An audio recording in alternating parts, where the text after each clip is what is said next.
softened startup would sound more like this. I'm feeling frustrated.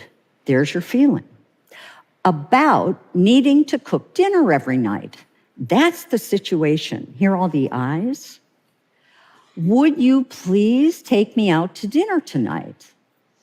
That's your positive need. At a workshop with 1,200 people, we posed that question to the audience and asked them to come up with a softened startup for that situation. And one guy raised his hand, and he was competent but very succinct. He said, I'm feeling hungry. I'm going out to dinner. Would you like to come along?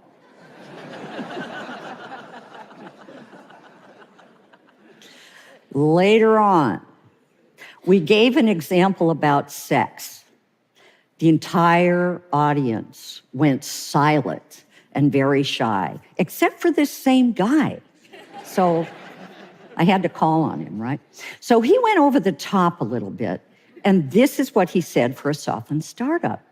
Honey, I'm feeling horny. I'm going to go upstairs and have sex. Would you like to come along?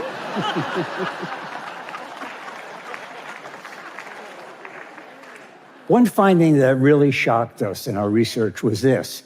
69% of all relationship conflict problems are perpetual, which means that they never go away.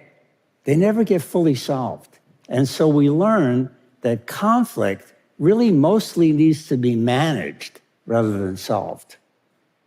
In our lab, the couples who came back year after year kept bringing up exactly the same issue, even 20 years later. Right. So when we think about fighting right, whether talking about a perpetual problem or a solvable problem, what is the biggest mistake that the disasters of relationships make? The answer is that they fight to win, which means somebody has to lose. What do the masters do instead? They fight to understand. Fighting to understand means taking a conversation about an issue and going much deeper to understand what's beneath your partner's position on the issue. That builds the connection. At the core of fighting to understand is asking one another a set of pre-designed questions that are designed to get at people's thoughts and feelings behind their position on the issue. They don't interrupt, and then they trade roles. Now, we call this the dreams within conflict conversation, because it really helps people get at their thoughts and feelings behind their position without feeling judged or attacked. There are 6 questions in all. And these questions unearth each person's values, feelings, background history, and ideal dream regarding the issue. I'm going to give you an illustration using just 2 out of the 6 questions. So there was a couple who were really fighting over whether or not to get a dog. Okay. There was a woman who we will call Jenny, who was adamantly opposed to getting a dog. But her partner, a woman who we will call Allison, was all for it. So they decided to try the dreams within conflict conversation. So when Allison asked Jenny, do you have some background or childhood history that's part of your position on this issue? She said, absolutely. When I was a kid, I got chased and bitten by just about every dog in our neighborhood. Wow. But the real understanding came with the dream question.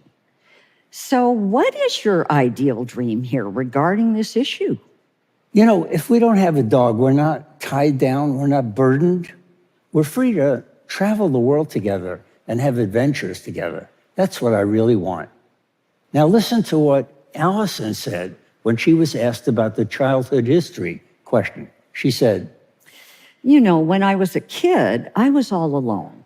Okay, so my golden retriever was my best friend. He really kept me from feeling totally alone.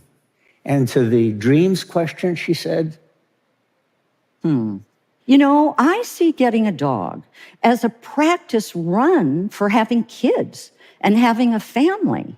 I know that dogs and kids are a lot of responsibility, but they both bring so much love with them into the family. That's what I want. So on the surface, this fight was about whether or not to get a dog. But beneath the surface, it was about leading a life of adventure and travel versus staying home and raising a family. Without the dreams within conflict conversation, they never would have gotten to this level of understanding of one another. In an unpublished study, we found that 87% of 600 couples, many of whom were distressed, made major breakthroughs on gridlock conflicts using tools like this.